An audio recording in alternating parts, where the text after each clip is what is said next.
Yeah, Dean of CMR School of Law, my esteemed friend and Mr.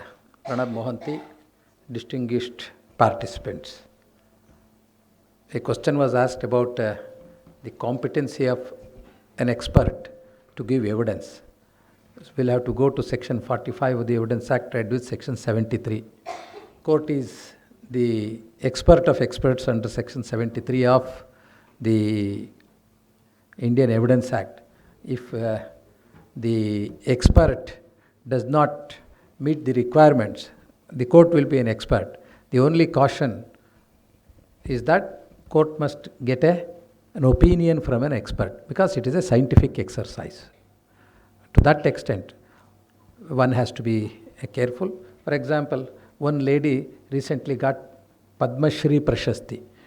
She is a villager in Madhugiri Taluka or Pavagada Taluka of Tumkur district. She had attended more than 1,000 deliveries. According to me, she is an expert. She may not have graduation in gynecology, but having done excellent work in the field of deliveries of children, if she were to come and state before the court, I think no court can reject her evidence on the ground that she is not an expert. She would be an expert for all practical purposes. Friends, my endeavor is to focus on two aspects in criminal law. A vibrant criminal justice system is an absolute necessity in any democracy. India is a huge country of 130 crores. Large number of cases are there. Cases are pending for quite a long time. They have not been disposed of for various practical difficulties. It is unlike a civil trial. In a criminal trial, large number of witnesses will have been cited, persons will have been cited as witnesses. The prosecutor has the privilege of choosing the witnesses whom he considers proper to examine in the court. But nevertheless, court has also power to examine anybody as a witness whether he is present or not under section 165 of the Evidence Act. The power of the court is to do justice between the parties. Therefore, in order to do justice between the parties and in order to unearth the hidden truth, court has all power. I have been always telling the whole purpose of criminal procedure code is to provide a fair trial to the accused and justice to the victim. We have virtually forgotten the victim. For the first time, the expression victim is defined in criminal procedure code in section 2WA from 2009. So it's a great leap in the criminal justice system. Friends, all of you know that criminal cases, though section 309 of CrPc mandates that when a criminal trial or a criminal inquiry takes place, it should be held on a day-to-day basis. Section 309, in that section 309, the auxiliary verb used is shall. That means mandates. That the judge holding a criminal trial must hold a trial on a day-to-day basis. If he wants to adjourn a day beyond the next day, he must assign valid reasons. But unfortunately, most of the trials are not held on a day-to-day basis. What's happening? One day, examination chief of a very vital witness is done. You know, in many cases, in many heinous offences, the advocate will be knowing, the party will be knowing that unless that witness is either lured or won over or threatened, probably he may not get the relief. What happens is, many a times, soon after the examination in chief, time is sought to cross-examine. So, judges fall prey for such a request and they grant 5 days time, 10 days time, weeks time, months time, during which the witness will be either won over or lured or threatened, as a result of which the witness who had earlier supported the case of the prosecution gives a U-turn, takes a U-turn. Normally the judges say, no, though the witness had stated in so and so in the examination in chief, in the cross-examination, she did not support her version. Therefore, she can't be believed. So many cases, acquittals are being given. So section 309 of CrPc is relevant for an effective judicial criminal justice system. Judges, prosecutors, they must be aware of this provision, 309 of CrPc. If trial is not held on a day-to-day basis, the consequences will be alarming. Therefore, the Supreme Court has observed many a times, cautioned the judges many a times, that the trial should be held on a day-to-day basis, and if it is not done, an administrative inquiry may also be initiated against the erring judicial officer. With all these Supreme Court judgments, trial is not being held on a day-to-day basis, and you know the consequences of the same. For the first time, I had an occasion to deal with this said aspect. So I thought over, as a judge from the trial court, as a judge in the High Court dealing with several criminal appeals, I had come across that the trial was not being held on a day-to-day basis and the consequences thereof. So for the first time, after discussing the aspect with many judicial officers, both from the cutting edge and other district sessions judges, I thought that I should put it in black and white in the form of a judgment of the High Court, because all the judgments of the High Court will be binding on the courts which are subordinate to it. And courts and the High Court can issue circular invoking Article 227 of the Constitution of India. For the first time, it is reported in ILR 2016,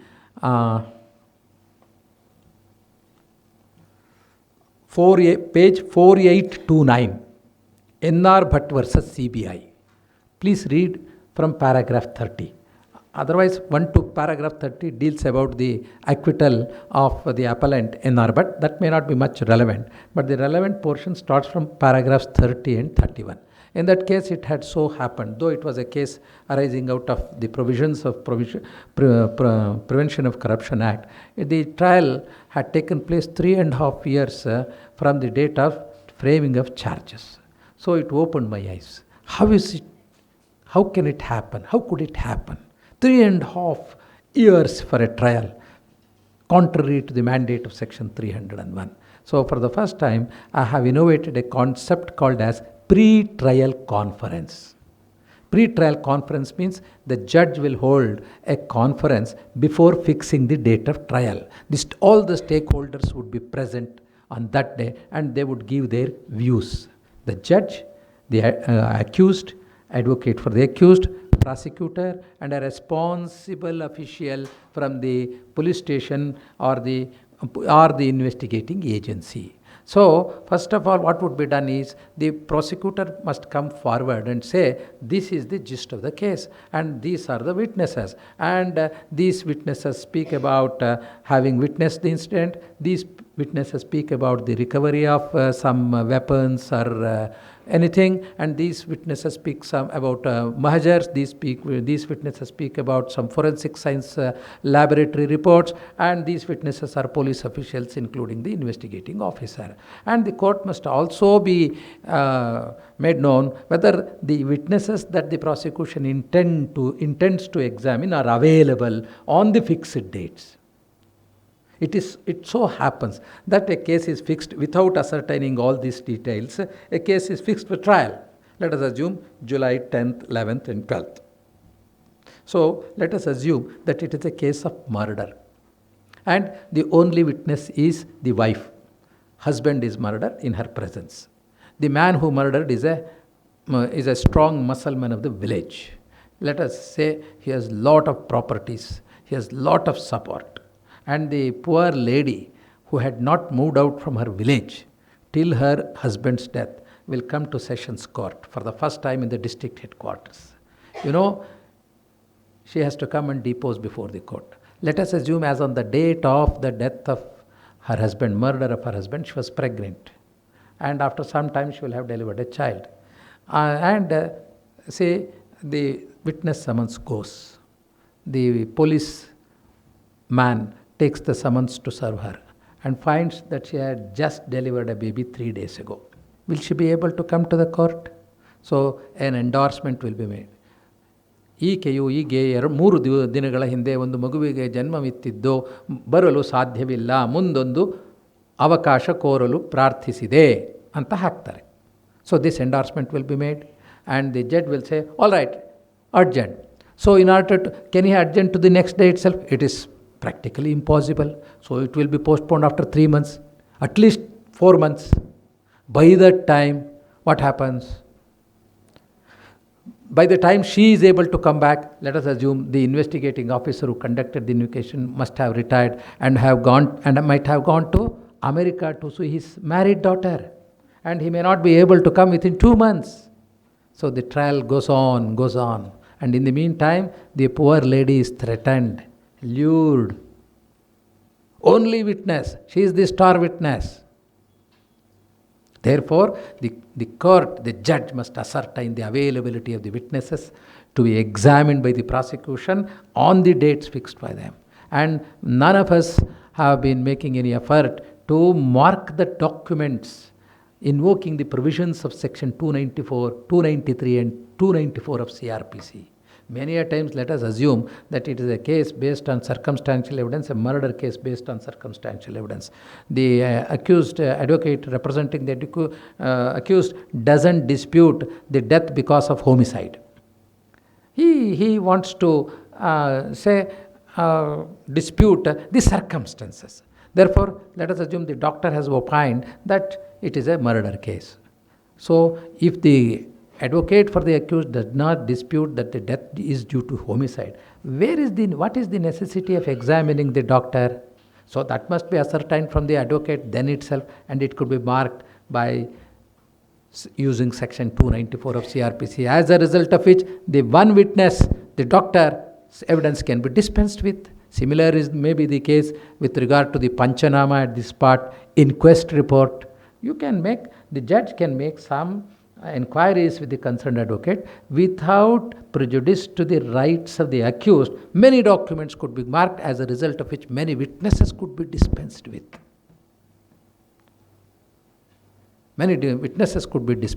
It so happens that a lorry of Kerala meets with an accident in Bidar. So case is registered in Bidar. Magistrate court, trial is to be held. So the driver, who is a Keralite, will come from Kerala to Bidar. You know the distance. It takes almost 2 days. All right, with great difficulty he comes there. He is not paid neither paid the travelling allowance nor the dearness allowance. He comes with great difficulty. He comes. Oh, the prosecutor will come and say, "Sir, he doesn't know either Kannada or English." What to be done? Then in Bidar, do you find any person who is able to translate Malayalam into either Kannada or English? Then adjourn. This poor man who has spent lot of time and money will have to go back and come on the date fixed by the judge. Instead of that, ascertain if the witnesses whom the prosecution intends to examine do not know the court language, make an arrangement for translation of the same well in advance by interpreters, by translators, by which, as a result of which, precious time of the court, precious time of the parties are saved. These are some of, I have delineated everything in detail in the said judgment. Please go through. According to me, I don't want to boast myself because I am myself the author of the judgment, but it's a judgment of the High Court. It's a judgment of the High Court. I have poured my heart and soul to that judgment, and many of them, and Mr. Mohanty said that it's a path-breaking judgment. He has been reviewing my judgments, many judgments. He has said that it's a path-breaking judgment. Why I am telling this? Because the criminal justice system, what we have already thought of so many angles, constitutional angles, everything, but the practical angles, the practicality of the application part of the criminal law into the system is quite important. Friends, therefore I feel that it is high time that we pour our mind and heart to all these things, and as a result of my judgment, now the judges, all the judgments are served to them by way of a circular also. And in many courts, I am very happy that they are making an attempt to introduce this novel concept of pre-trial conference, as a result of which the trial goes on as per the mandate of section 309 of CrPc. Next, coming to the crucial aspect of compensation of victims in criminal cases. We have lost that. The judgments of the Supreme Court, the High Court, they have been, judges have vied with each other to support and protect the various rights of accused. It's good. I don't say even an accused, even a convict has certain rights, constitutional rights. I don't say they need to be protected, and in the form of several judgments, the Supreme Court and the Honorable High Courts have protected their rights. But for the first time, after the introduction of Section 2WA defining the expression victim, it has got a new dimension. See, hardly the percentage of conviction may be between 6 to 8% on an average. It is a very appalling situation. So, in most of the cases, the accused get acquitted for want of proof beyond reasonable doubt. Then the victims need to be compensated suitably. Earlier, when in section 357, question of compensating an accused did arise only if the accused had been convicted. But now, a revolutionary step is taken by introducing section A to section 357, as a result of which section 357A mandates that even in cases where accused are acquitted, or even in cases where the compensation awarded is inadequate, the victims shall be suitably compensated. Therefore, the states have been directed to create a separate fund for compensating the victims in terms of section 357A. Several states have formulated schemes, and there is no uniformity. Therefore, for the first time, the Supreme Court has taken note of this same and given directions to all the states. In the case of Suresh and another versus State of Haryana, 2015 to SCC 227, and it has directed all the state governments and union territories to suitably revise their respective schedule appended to the victim compensation scheme on the lines of the one formulated by the state of Kerala. The quantum of compensation that is indicated in the schedule appended to the scheme by Kerala is quite reasonable, and many states have fallen below the benchmark, and therefore, in order to achieve the uniformity, the Honorable Supreme Court has directed all the states to revise their scheme, and so as to fall in line with the one formulated by the state of Kerala. What is further held is that in one of the cases, Supreme Court has specifically held that we cannot forget the victim or his family in case of his death or if he is otherwise incapacitated. See, if a victim of a road accident files a claim petition before a motor accident tribunal, there are set norms to decide the compensation. Set norms. If a man dies, let us assume that a man aged 35 years, having 2 children, his wife and his mother, dies. So dependency will be taken. 4 persons are dependents on him. Let us assume that he was a manual laborer. Even in Bangalore, a manual laborer gets not less than 300 to 400 rupees. Let us assume even 400 rupees in Bangalore. 30 into 400 will be 12,000 rupees. Deduct 1/3 or 1/4 for his dependency. Then 3,000, 9,000 into 12, 1,08,000, 35, it may be 17 or 16. Multiply it, then award 50,000 rupees for love and affection for the children, 50,000 rupees for loss of consortium, and about 20,000 or 50,000 for loss of estate. And there are set parameters for assessing the compensation in road accident cases, but the compensation even found in the scheme, according to me, is not quite sufficient. While dealing with a murder case in Gulbarga, I directed the authorities to consider the same. Let us assume that a husband is murdered, wife is quite young, she has 2 children and a aged mother-in-law. She has to look after. The earning member is gone forever. Please think on this line. Therefore, in Ankuj, the Supreme Court has said that awarding compensation in a criminal case is a rule. And if the court wants to say that he or she is not entitled for compensation, it has to assign valid and cogent reasons. This is what Justice Thakur, speaking for the bench in Ankush Shivaji Gaikwad versus State of Maharashtra 2013 6 SCC 770 has dismissed. And then who has to take care of the victim? That is the question. Who should plead for the victim? Victim's role comes only when she or he is called to the court. After her evidence or after his evidence, he goes. Somebody should take care. There is advocate, and the accused will be present throughout the trial. He will have all the opportunities to defend himself effectively. But who should defend the victim?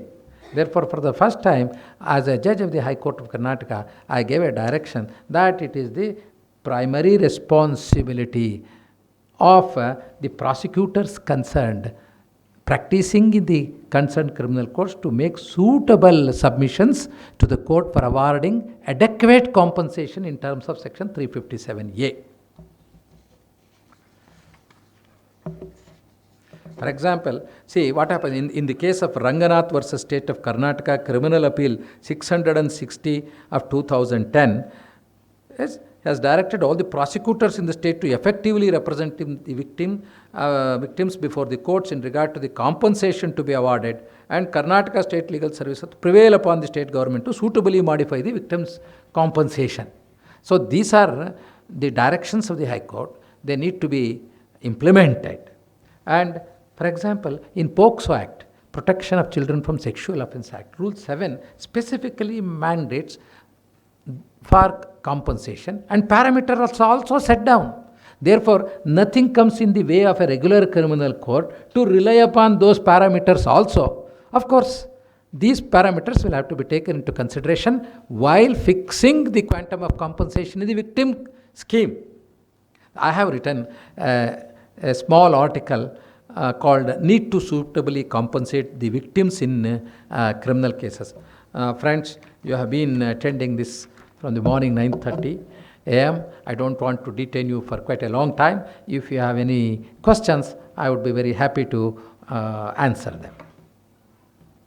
Any questions pertinent to this subject or relating to the criminal justice system?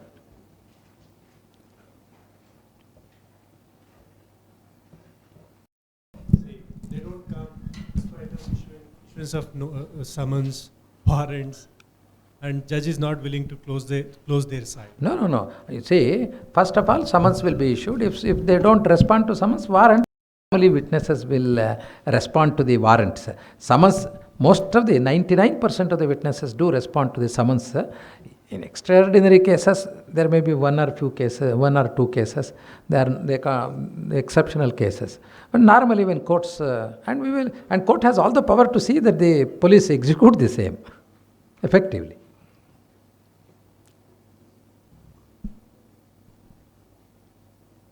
What I would like the teachers dealing in criminal law is to instill some ethos about the criminal justice system.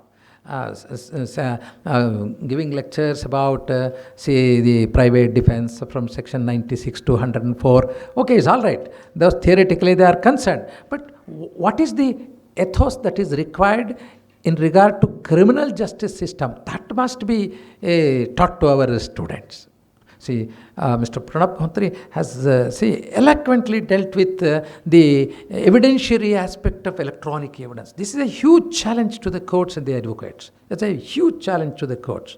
And there may say, I'm not a science graduate, I am a commerce graduate, I don't know anything about, I'm just now learning a few tips in these computers, but a judge need not know anything. The lawyers, the prosecutors must be quite intelligent enough to enlighten the court on various aspects. Many times it so happens, let us assume that in a case of compensation relating to some structural damages, I am not an expert in foundation soil technology, but I must know it. There are books, I must read it. The advocates must come and enlighten as to the various nuances of those things.